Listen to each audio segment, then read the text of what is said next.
and also because we have here so many dear friends from the closest of the think tanks we've been working with for many years. Let me thank you and bye-bye and your team for this. I will try to tell you a little bit more of what I believe is the underlying, more transformative assumptions of our decisions in these few days in beautiful Madrid. We all say that we are witnessing an unprecedented unity of the democratic world against this barbarian, atrocious, unprovoked, and illogical war that Russia has waged against innocent Ukraine. This is true. We've never seen so much unity amongst our ranks. And we are here for the long haul. We are here with Ukraine for the long haul. But something I believe is even more important than the political unity of the West is the regalvanization of our democratic society.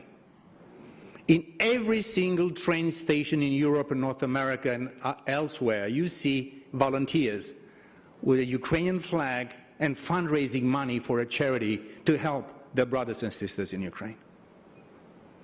We've done a lot for Ukraine.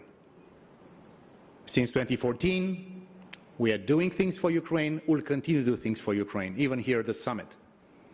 But also the private sector from our democratic world reacted without anyone telling them.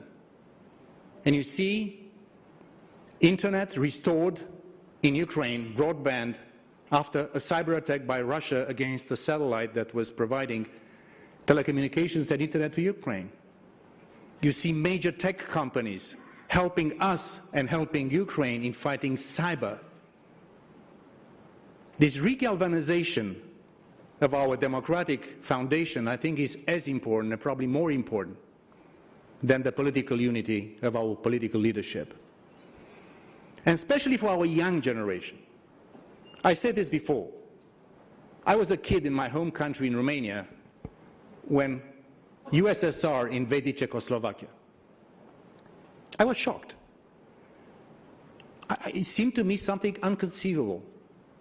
And I think the shock that stayed with me for my whole life in fighting against oppressors, bullies, and so-called great powers in their post-imperial nostalgic dreams, I think this will stay for our young generations all over our democratic world for all their lives.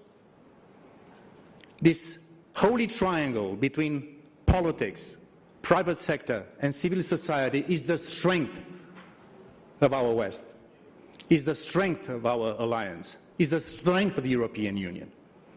And doesn't matter how much the autocratic counter-proposition to our democratic proposition of organizing human societies will tell that autocracy and dictatorship is more efficient than democracies. I can tell you something, my friends. When we put all the talent, all the freedom, all the imagination, all the creativity of our free, open societies, no one would ever be able in the position to go ahead of us or, even worse, defeat us. As long as we believe in our values, as long as we harness our democracy, as long as we respect human beings. And yes, we stay true to the values which are the foundation of our unique organization: freedom, democracy, and rule of law. When Secretary General Stoltenberg visited with Pedro Sánchez, with the Prime Minister of the Kingdom of Spain, before the war, I would like to thank Ambassador Fernandez Palacios for his, sometimes you just cannot get rid of Miguel. It's something which just is so tenacious. I thought I was tenacious, but Miguel is really even something more than that. Thank you, Miguel, for that. You'll have a Madrid strategic concept from NATO. Congratulations. That's very good. Now, let me tell you something that what the summit represents beyond the obvious decisions that our leaders will take.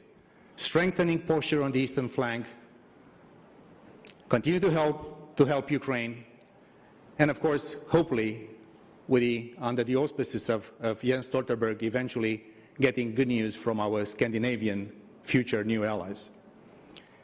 If you look to the decisions that our leaders will take, I'll not get into details, you'll be seeing a massive set of documents. We'll be talking and deciding not only about the eastern flank of NATO, as important as it is and will continue to be for us, unprecedented reinforcement of the eastern flank, unprecedented reinvention of the way in which we do deterrence and defense. But the south is also very important. We defined Russia as the dominant challenge and threat in conventional terms to the east, but also the strategic concept will define terrorism and pervasive instability as the most important asymmetrical threat to our security.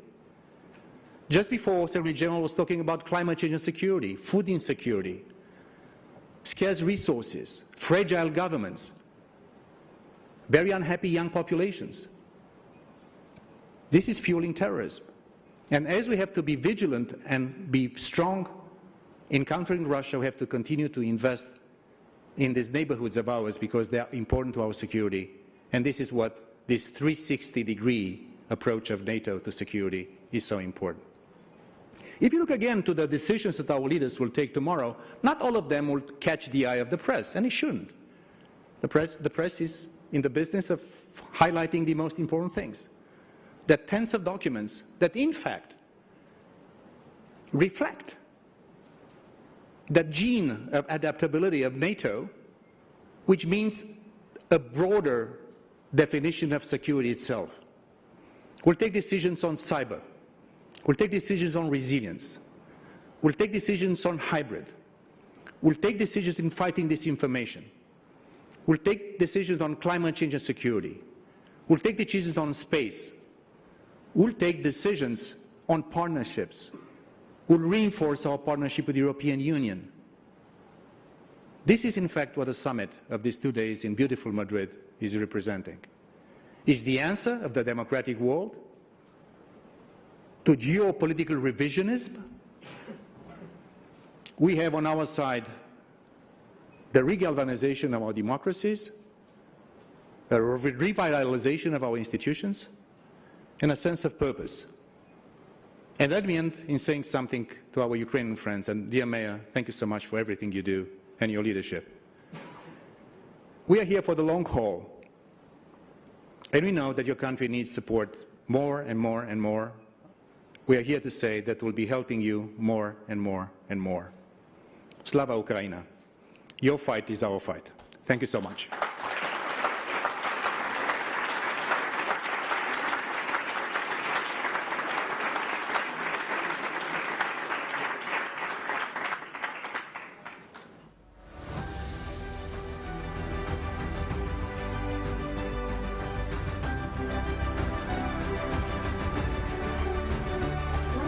Challenges our very own perception of security. It is man-made, but can be attributed to a physical adversary. Yet, it impacts everything NATO does. It affects how we deploy our militaries and how they operate. It shapes interaction and competition between states, which is perhaps most evident in the Arctic. It also impacts where we do crisis management and how we do it in terms of assets needed. Extreme weather events can lead to drought or land degradation, and as people become more desperate for food and for water, there's a higher conflict and migration potential in NATO's neighborhood. So it impacts not just our own security, but also that of our neighbors and partners across the globe. NATO, as a security organization, can be indifferent to these challenges. The world is changing, and we need to change with it. Understanding and adapting to the impacts of climate change is important, but so is the need to reduce our reliance on fossil fuels and military carbon footprint.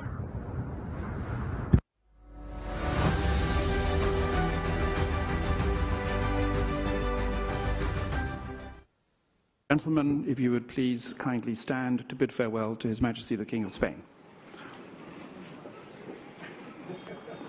And we will now move on seamlessly in a few minutes to the next session. Thank you.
Once again, everybody, good afternoon. We're going to reconnect with the NATO Public Forum. If you'd like to return to your seats, we'll get started.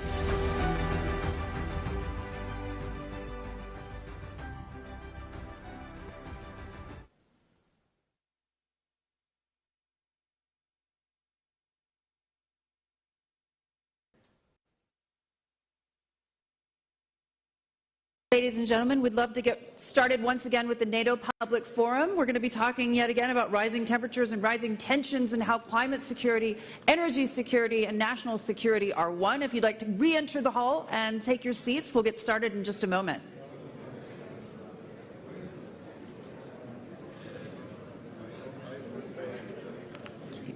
You front and center.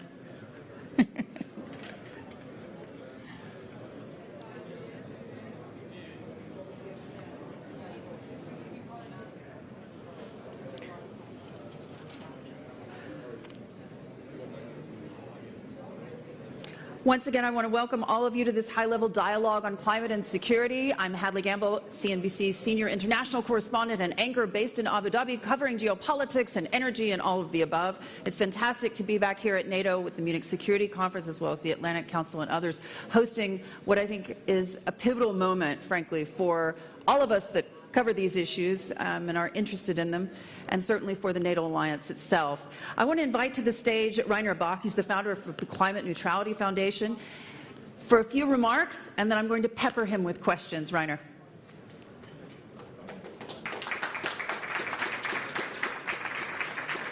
Thank you very much.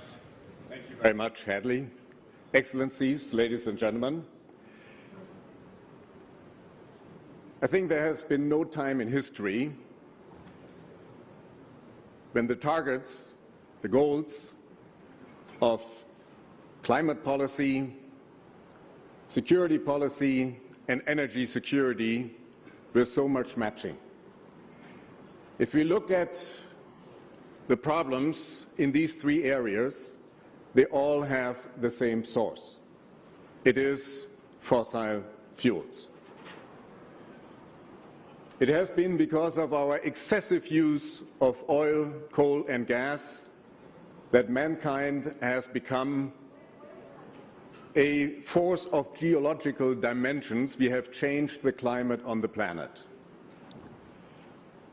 And if you look at what happened over the last decades, this hunger for cheap energy, in this particular case of cheap pipeline gas from Russia, has maneuvered us into this dependency that has made us vulnerable as Russia has attacked Ukraine. And as a result, our security of supply is at risk. But just as the source of the problems are the same, so is the solution.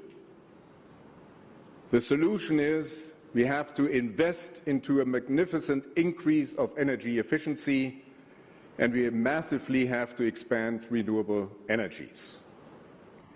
And by doing so, we will prevent a dangerous climate change, we will free ourselves from the dependency from Russia, and we will restore our energy security because renewable energies are a domestic source. I find it unbearable that right now we are financing two armies. We are financing our own NATO armies with our taxes, and at the same time, with the payments for gas and for oil, we are financing Putin's army that is currently attacking Ukraine. And I cannot spare those in politics and business who over the last decades have been standing on the brakes, slowing down the energy transition, the reproach that they have maneuvered us into this situation. We would be much better off today if we would have twice the amount of renewable energies in Europe and a better efficiency in using our energies. Ladies and gentlemen, let's look ahead. I fully understand the emergency measures that our governments are taking right now, LNG, for example. But at no time must these emergency measures keep us from working on removing the real source of the problem. That means we have to go full speed now in the direction of climate neutrality. We know what has to be done. We have to electrify everything. We have to electrify our transport sector, we have to electrify our housing sector, we have to electrify our industry production. And of course, this only makes sense if the power for this electrification comes from CO2-free renewable energies. The demand will increase significantly when we drive with electricity our cars, when we heat our houses with heat pumps, and when we reorganize our industrial processes so they can work with electricity instead of fossil fuels. There are some small areas where this electrification doesn't work. For example, steel production.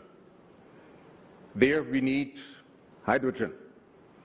But hydrogen is also electrification. It's not direct, but it's indirect electrification, because green hydrogen you produce with green electricity via splitting water, H2O, in H2, that's hydrogen, and O, that is oxygen. So it is all about electrification with renewable energy sources. And we need this hydrogen for another purpose. We need it as a backup capacity for those times when the wind isn't blowing and the sun isn't shining. Then we're going to use hydrogen as a gas for gas generators instead of natural gas. So batteries are short-term storage, hydrogen is the long-term storage. On this path to climate neutrality, we will be witnessing an efficiency revolution. This will simply come about because we are not going to waste all that energy that we are wasting typically when we use fossil fuels, for example, in generators to produce electricity, or when we use diesel or gasoline in combustion engine cars or in furnaces to heat our houses. In all these processes, about 50% of the energy is wasted. With electrification, this waste belongs to the past. However, ladies and gentlemen, at least Europe is not going to become energy self-sufficient. We can produce all the power we need for this comprehensive electrification, and we will use some of that also for producing hydrogen, but we do not have the capacity to produce all the green hydrogen that we need. And that's why we need to import in the future. And when I look at the disaster that we are experiencing right now with Russia, I just hope that we choose our partners carefully. And we should definitely apply one principle in our trade policy in the future that we have been using in our power sector actually for decades. It's called N-1. And in the power sector, it means that we design our power systems so that one big generator or one big power line can fail and the system remains stable. And I think we have to apply this very same principle now to our trade policy. It must be possible that one big exporter fails and we are not going to experience a domestic crisis, economic crisis at home. Ladies and gentlemen, before I conclude, I would like to address one issue that affects NATO armies directly. As far as I understand, the vast majority of the NATO members have national targets of climate neutrality. Some have the target 2050, others, like the country that I come from, Germany, 2045. Now, of course, no member state can become climate neutral if the armed forces are not climate neutral. And this means that there has to be an alternative to fossil kerosene for flying planes. There has to be an alternative to diesel and petrol for driving cars and trucks and tanks, and there has to be an alternative to the fossil fuel we use in ships. These, in principle, exist. We know how to make CO2-free kerosene. What technologies it's going to be for cars and trucks, I don't know. Fuel cells maybe, or maybe synthetic, CO2-free synthetic fuels, or batteries. And what happens in the ship, I don't know. Maybe it's ammonia, maybe it is methanol. But this debate we need now. If I look at my country that wants to become climate neutral 2045, and there is a decision of our Constitutional Court behind that, looking at it from today, that is 22 years and 6 months. So we're actually talking here about a very, very short period of time. And I believe it is really necessary that this debate, how do we make the military climate neutral, is going to pick up now. Thank you very much for your attention.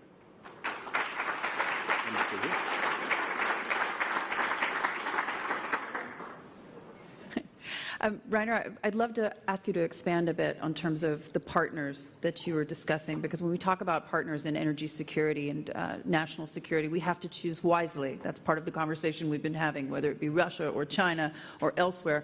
I want to ask you specifically about the 3 Seas region and Ukraine itself. How important do you believe Ukraine and the Eastern European countries can be towards energy security for broader Europe? Because I know there are a lot of conversations happening right now, billions of dollars being committed by Ukrainian companies to renewables in that area. What does that look like to you? Well, I think these countries have great potential, and hopefully they're going to be part of the EU single market in the future. So all the EU legislation, from climate targets, renewable targets, efficiency targets, will also apply to these new member states. And I think their potential is fantastic. But I would consider them internal market. What I meant was, who are we going to trade with in the other parts of the world? And I think there we should look very, very carefully. When I talk about that we are going to electrify everything on the pathway to climate neutrality. That means the power, the renewable power, we can produce and we should produce ourselves in Europe. We can do that.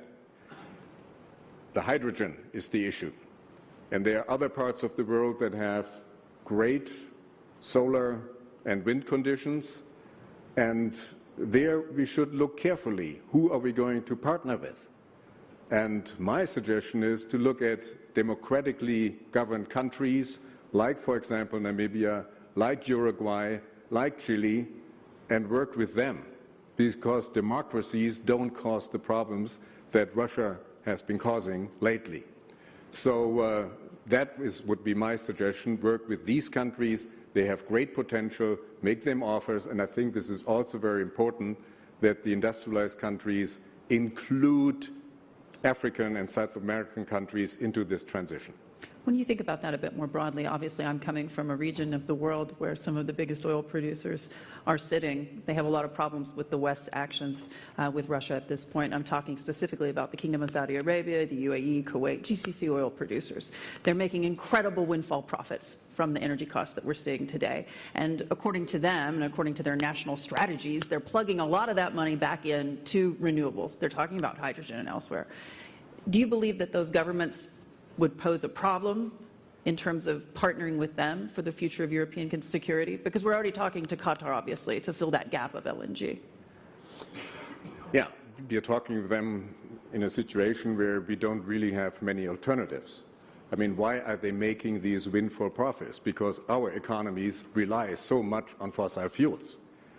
And the moment we really are serious about transforming, this dependency will decrease. So I very much welcome, and I think it is a wise decision for the countries in the region where you live, to now take this extra revenue and invest in renewable energies, because that is going to be the future. Look, we are discussing in Europe right now a reform of our emission trading system. There's a cap on all the emissions of the power sector and all the industrial installations in Europe. And there's going to be a very sharp decline now in the future, somewhere around 2045 is going to be zero. So there are no more emissions in our power, in our industrial sector, 2045. What that means for oil-producing countries, I don't have to explain to anybody. But there is a huge need, of course, for climate-friendly products like hydrogen, or you can make out of hydrogen methanol or ammonia. These are the products that will be used in the future. I don't think that this region, this particular region, is going to need much help from us. They have economic resources that are fantastic, but I'm thinking about other countries in Africa and Latin America, which I think we have a strong interest in really partnering with them and offering them also some special conditions. What about the United States? Because you and I were having a conversation offsite a little bit earlier about what could derail the transition, which countries, and I asked you about China specifically, if you were worried about China, and you said, actually, I'm more worried about the United States. Walk us through that. Well, we saw about 6 years ago what happened when a president was elected who thought that believing in climate change would be optional, and he dropped out of the Paris Protocol. Luckily, this was limited to 4 years, even though, as we are learning these days, there was the attempt to overthrow an elected new government. And I think we should all worry about how things are going to go in the United States in the future.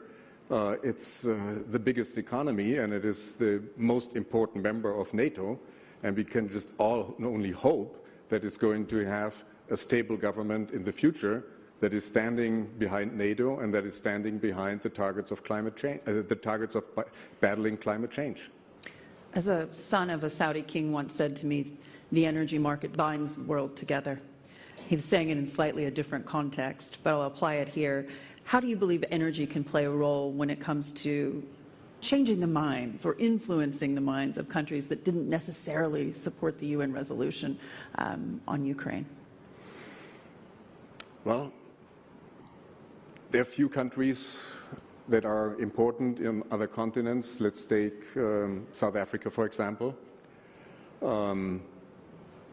I think it is worth all the effort to start real serious cooperation with South Africa.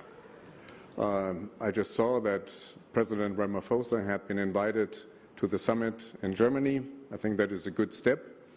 But at the end, of course, there have to be more than just talking relationships. There have to be economic benefit situations for both.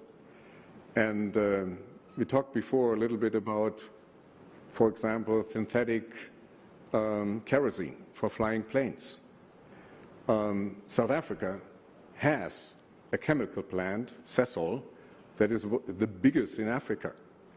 What do they do there? They take coal, and out of coal they make synthetic fuels, for example, diesel and petrol, and also kerosene. Now, it is possible to do that in a green way, but for that there has to be transition away from coal to renewable energies and to hydrogen, and then they can produce synthetic green products like, for example, airplane fuel. And I think it is in the interest of Europe, of the United States, of the NATO members, and South Africa to cooperate on issues like that.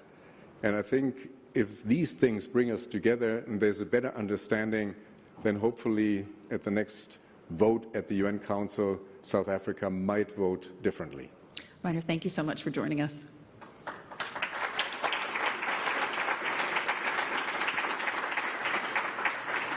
And I'd like to invite our panelists to join me on stage as well.